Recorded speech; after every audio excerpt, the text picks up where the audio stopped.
So when adding fractions, we toss around this term common denominator, or least common denominator.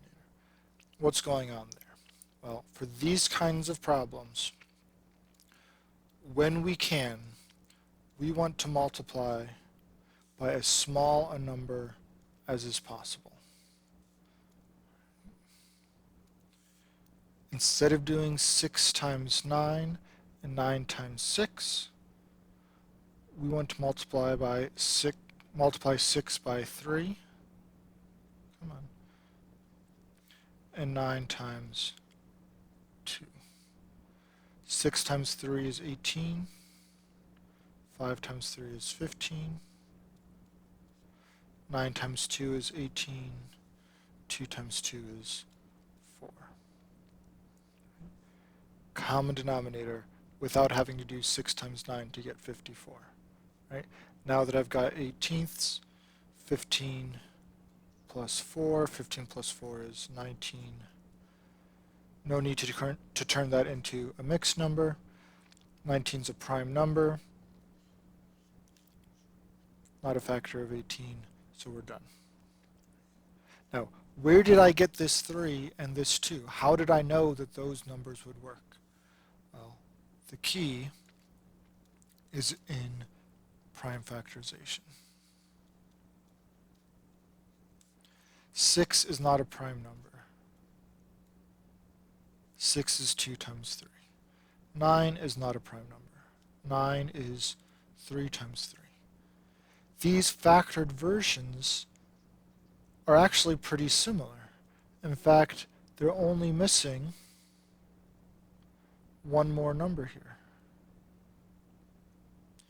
3 times 2 times 3. 3 times 2 times 3. Now, this is the same number as this is. That's the great thing about prime factorization. If you multiply a particular list of numbers, it's always going to come out the same, whether you do 2 times 3 first, 6 times 3, or 3 times 3 first, 9 times 2. This product is going to be the same as this product. Now I can't just take 5/6 and multiply by a third. That's going to give me a different value. It will be 1/3 the length. Right? I have to do 5/6 times 1, which means times 3/3. I have to take 2/9 times 1, and in this case that means times 2/2. Okay? That's where the 3 and the 2 came from. So I think it'll be helpful to look at one more example here where we get a little more complicated. When we were multiplying, we looked at this fraction, 14/39. And instead of adding 13/35, I'm going to add 13/42. Now, it's really key that we look at our problem closely. This has a plus symbol here. When I write 14/39, 14 times 1/39, and I remember that 39 is 3 times 13. And then I write plus 13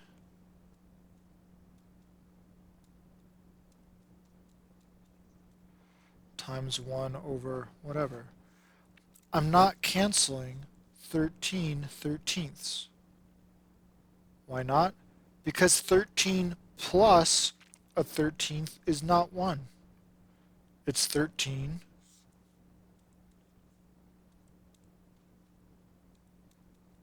and 1/13. Right? Probably less than that, more like right here. Right? 13 plus something, this number plus something else, I can't cancel across that plus sign. Right? The plus symbol and the times symbol might look similar, but they're different operations. We have to keep track of the structure of what's happening here. So let's get rid of all this canceling nonsense. All right. Now, when we are adding, the goal is not to see what's common in this numerator and this denominator. They're separate terms. The goal is to see what's common in this denominator and this denominator. So it's actually going to be easier if I keep it in fraction form.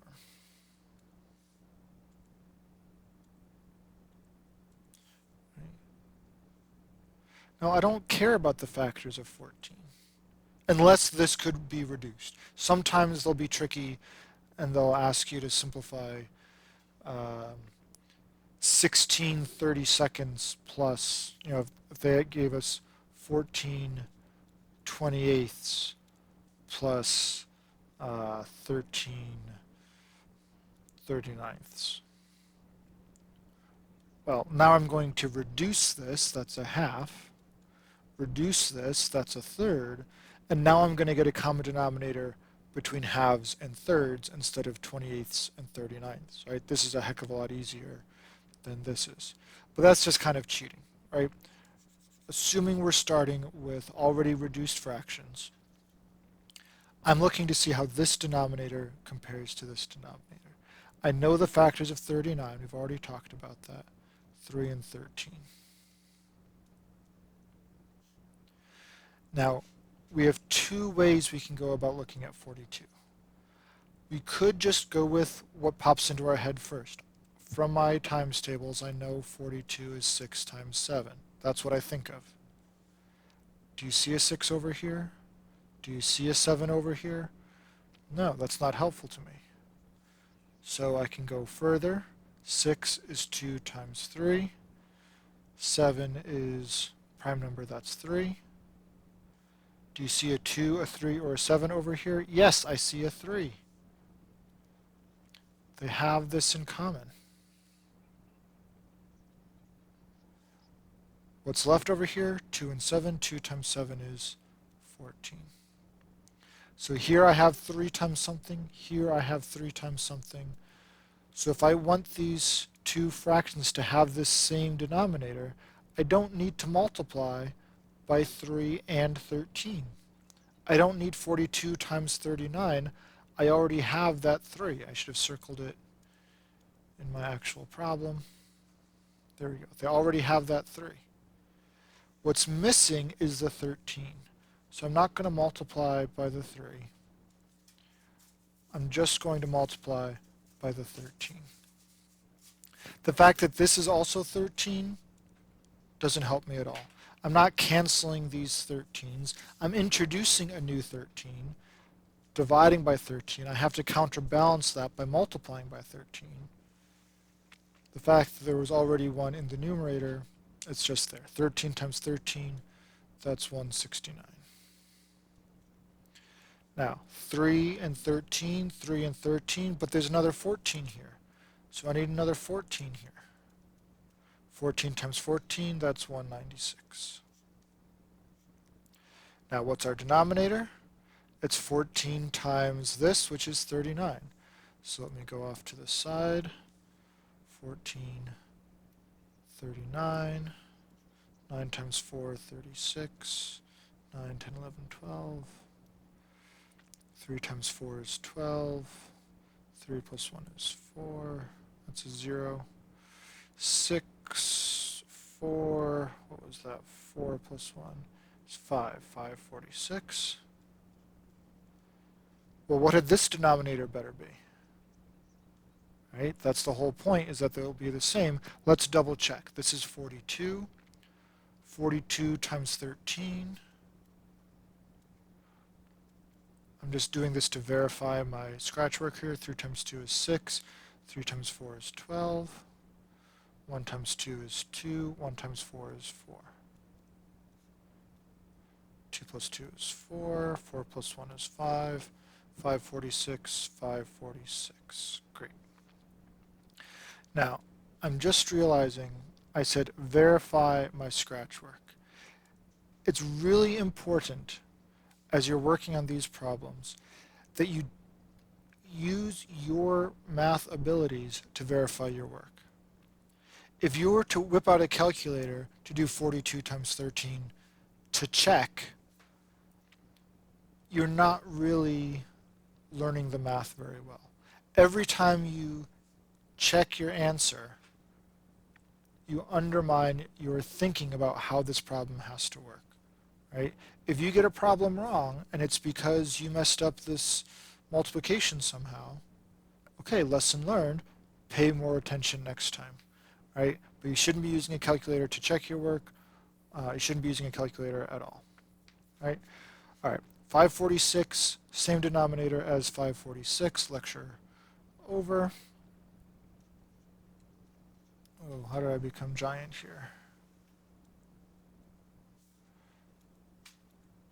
All right, 546, 196 plus 169. I'm running out of space, so I'll do it horizontally here. 196, 169. 9 plus 6 is 15. 9 and 1 is 10, plus 6 is 16. 365. Now, here's where we can't get lazy. It's possible that this is my answer. It's also possible that this can be reduced in some way. Even though I was as efficient as possible, I didn't do 39 times 42 and then have to cancel a 3 at the end. But it's still possible I could have a common factor that cancels. But here's what you don't want to miss. I already know the factors of 546. I already know the factors here are 3 and 13. I don't know why that keeps coming up. 3 and 13 and 14. Right, 2 times 7, 14. So I don't care that 365 is 5 times something, right? It ends in a 5. That's really obvious. All I care about is if 3 or 13 or 2 or 7 cancel. 2's not going to cancel. It doesn't end with a 2. Well, it doesn't end with an even number, right? 3's not going to cancel. 6 plus 3 is 9, but 9 plus 5, 10, 11, 12, 13, 14. 14 is not a multiple of 3. So 3's out as an option. 2 is out as an option. 7, I could do the long division to check, but let's see. 7 times 5 is 35. So 350, that's 5 times 7 times 10. So 50, 65, 15, that's not a multiple of 7. Right? 364 would be 57s and then 2 more 7s, 14 more than 350. But 365 doesn't hit 13. Let's see, 390, here, 390, not 1390. 390, that would be 30 times 13. So 70, so this is 25 less than that. 25 is not a multiple of 13, so I can't count down by 13s from 390 and hit 365. So whatever number goes over here, it's not going to cancel with anything. So we can enter that answer in and not worry that we missed some common factor, right? Looking at the prime factorization, or at least the almost prime factorization, can help us determine how to reduce, or maybe not reduce, our last answer here. And those are all the ways to add fractions. Either they already have the same denominator, right? If we start with the same denominator, super easy. Or the two denominators are relatively prime. They don't have any factors in common. So in that case, we just do 7 times 3 and 3 times 7. Or one denominator is a multiple of the other, so you leave that bigger one alone and just multiply the smaller one. Or they have some factor in common. Maybe that's a 3 in common. Here it is, a 3 in common. This one, just by coincidence, also has a 3 in common. Whatever it is, if they already have some common factor, recognize that and just multiply by whatever factor is missing from the other denominator.